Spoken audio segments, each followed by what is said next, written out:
कर्जे का तो ठीक है कि आपने $3-3 बिलियन दो मुल्कों से लिया हुआ है, अगर दोनों को ही आपको वापस करना होगा। छोड़नी है, छोड़ दें OIC, आप इंडिया पहुंच जाएगा वापस। इंडिया बैठा हुआ और भाई सबसे बड़ी मुस्लिम पॉपुलेशन उसके पास।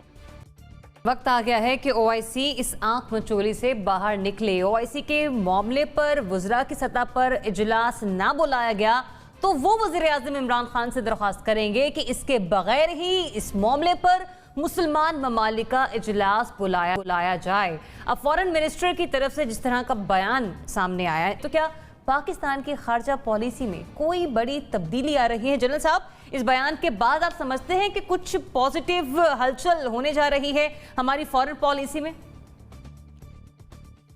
मेरा नहीं ख्याल कि ये कोई तब्दीली बहुत बड़ी आएगी, और अगर OIC हमें उस पर सपोर्ट नहीं कर सकती और अपनी मसलियतों का शिकार है, तो लाज़मी बात है कि हमें ऐसी OIC हमें कबूल नहीं है, हमें अपने लिए और रास्ता चुनना। लेकिन जहां मसला है वो ये है कि ये प्रैक्टिकेबल है नहीं। उसकी वजह दो वजूहात हैं। पहली तो ये कि हम एक तो इनसे नेचुरली हमारे माली मफादात हैं, हमने कर्जे लिए हुए हैं। मिसाल के तौर पे कर्जे के वापस करने का अगर कोई जरिया बन भी जाए, हम अदा भी करते हैं, तो बेशुमार पाकिस्तानी हैं जो इन रियासतों में काम करते हैं, और आपको इन रियासतों का पता है वहां पे कोई डेमोक्रेसी तो है नहीं, बादशाहत है जिनका एक हुक्म चलता है, और अगर वो एक अपने पैन की एक जुम्बिश से सारे लोगों को उठा के बाहर करते हैं तो बिल्कुल वो बाहर आ जाएंगे। और पाकिस्तान में पहले ही लोगों के माशी हालात इतने बिगड़े हुए हैं कि हमें ये कदम उठाने से पहले सोचना होगा कि बहुत बड़ी तादाद में अगर पाकिस्तानी मिडल ईस्ट से जो रोजगार अब दोबारा उनका कुछ चलने के कुछ नजर आते हैं इम्कानात, तो वो अगर खत्म हो गए तो उन लोगों को कौन संभालेगा यहाँ। और कर्जे का तो ठीक है कि आपने $3-3 बिलियन दो मुल्कों से लिया हुआ है, अगर दोनों को ही आपको वापस करना होगा। ये नहीं है कि सिर्फ सऊदी अरेबिया का है, UAE और सऊदी अरेबिया एक जगह खड़े हैं और दोनों साथी हैं। सो अगर आप $6 बिलियन वापस करने का इंतजाम कर भी लें चाइना से किसी से भी, तो ये चीज आप ध्यान में रखिए कि लोगों की बेकारी बहुत बढ़ जाएगी बहुत सारी दुनिया में से, और उसके साथ साथ जो आपको रेमिटेंसेस आती हैं वो भी बड़ी हद तक आपकी कम हो जाए। लिहाजा हमें शायद अपनी पुरानी पॉलिसी पे ही थोड़ी बहुत तब्दीली करके तो आगे पीछे करना पड़े। ये मुमकिन शायद ना हो सके कि हम OIC को छोड़ के इन मुल्कों की ख्वाहिशात के खिलाफ उनको छोड़ के तो अपने लिए एक रास्ता अलग कर लें। ये चीज पहले भी बड़ी मंजरे आम पे आई थी जब कोलालमपुर में एक कॉन्फ्रेंस हो रही थी जो महातीर मोहम्मद ने बुलवाई थी, और उसमें मुल्क शामिल थे और हमने जाने से इनकार किया क्योंकि सऊदी प्रेशर था हमारे और हम इग्नोर नहीं कर सकते। तो ये सूरत हाल दोबारा भी आपके पास आ सकती है। मैं यहीं से पॉइंट एक ऐड करूंगी, आपने सऊदी प्रेशर की बात की कोलालमपुर कॉन्फ्रेंस के हवाले से। चूंकि हम मकरूज हैं, ये आपका जुमला मैं ऐड कर रही हूँ, इसलिए हमारी हैसियत OIC को टक्कर देने की नहीं। नासिर भाई चौथाई साहब, सऊदी अरब से कैश की मद में मिलने वाले 3 अरब रुपए के कर्जे में से पाकिस्तान वक्त से पहले ही 1 अरब रुपए की अदायगी कर चुका है। ये मिनिस्ट्री ऑफ फाइनेंस और स्टेट बैंक ऑफ पाकिस्तान की तरफ से खबर सामने आई है। जी, $3 अरब, ठीक है। तो उसमें से हम $1 अरब का जो कर्जा है वो वापस कर चुके हैं। उसके बाद हम समझते हैं कि जो शाह महमूद कुरैशी साहब का बयान है उसको भी उन्होंने मद्देनजर रखा होगा और हम किसी बेहतरी की तवक्को कर सकते हैं खारजा पॉलिसी में किसी बड़ी तब्दीली की। जब 5 अगस्त को सकूत कश्मीर हुआ, सकूत कश्मीर में बार बार कर सकूत कश्मीर हुआ, तो यही शाह महमूद कुरैशी मुजफ्फराबाद गए थे और वहां इन्होंने सहाफियों को इसी सवाल पे डांट दिया था और ये कहा था कि आपको समझ नहीं आती मेरी बात कि हमने इतने पैसे उनसे लिए हुए, हमारे 40 लाख लोग वहां काम कर रहे हैं, आप मरवाएंगे सबको क्या? आप लोग जर्नलिस्ट हैं क्या है? ये शाह महमूद कुरैशी का स्टाइल था। और आज वो कल किसके कहने पे ये बात कह रहे थे मुझे नहीं पता।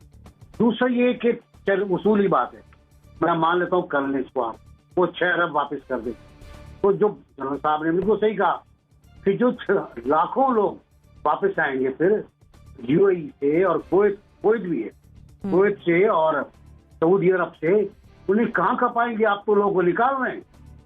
71,000 तो कल गए आप निकालने के लिए, उससे पहले और लोग निकाल चुके हैं आप।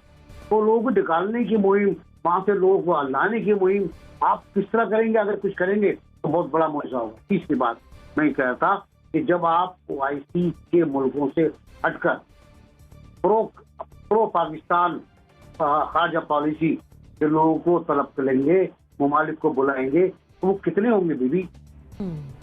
महातिर महमूद अब मलेशिया में नहीं, अब उनका मुखालिफ ग्रुप तो खाली तुर्की होगा ना, एक आध कोई और आ जाएगा, मुमकिन उज्बेकिस्तान आ जाए, मुमकिन है ताजिकिस्तान आ जाए, मुमकिन है हमारा आजाद कश्मीर भी स्टेट है वो आ जाए।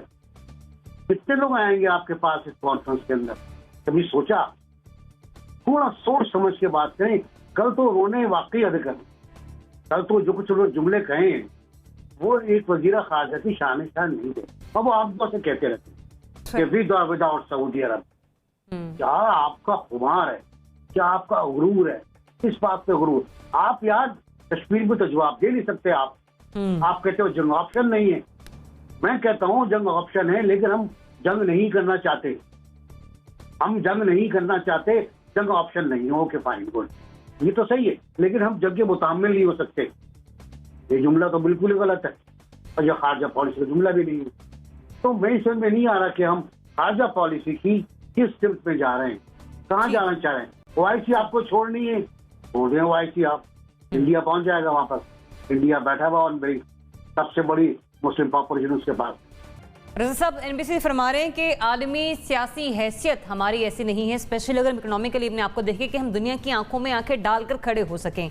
फिर फॉरेन मिनिस्टर का ये बयान, आप समझ रहे हैं कि कोई बेहतरी की कोई बड़ी तब्दीली आ रही है इस खारजा पॉलिसी में? देखिए, मेरे तो ख्याल से कोई खास तब्दीली नहीं आ सकती, और उसकी वजह यह है कि ये तो लफाजी है, और अपनी डोमेस्टिक जो पब्लिक ओपिनियन है, अवामी राय आमा है पाकिस्तान में, उसको एक तसल्ली देने वाली बात है कि हम बिल्कुल कश्मीर को भूले नहीं हैं और उसके ऊपर हम कुछ करेंगे। भाई बात यह है कि वो क्या कर लेंगे, सऊदी अरेबिया का तो कुछ नहीं बिगाड़ सकते हम। और जैसा भी जिक्र किया गया कि गल्फ की रियासतें जो हैं सारी, ये अकेला सऊदी अरेबिया तो नहीं है, उनके साथ यूएई भी है और दीगर जो किंगडम्स हैं मशरक़ वस्ता में, वो भी सऊदी अरेबिया की पॉलिसी के साथ ही चलते हैं। और वहाँ पर हमारे लाखों पाकिस्तानी वर्कर्स काम करते हैं, हमारे दीगर उनके साथ रवाबित हैं, वो क्या सब हम तोड़ना चाहते हैं? और अगर वो तोड़ भी लेंगे तो क्या हो जाएगा? मतलब अब हम उन पे हमला तो नहीं कर सकते या उनसे बदला तो नहीं ले सकते कि जी आपने कश्मीर पे हमारी मदद नहीं की तो इसलिए हम आपके ऊपर चढ़ाई कर रहे हैं। ऐसा कुछ नहीं है।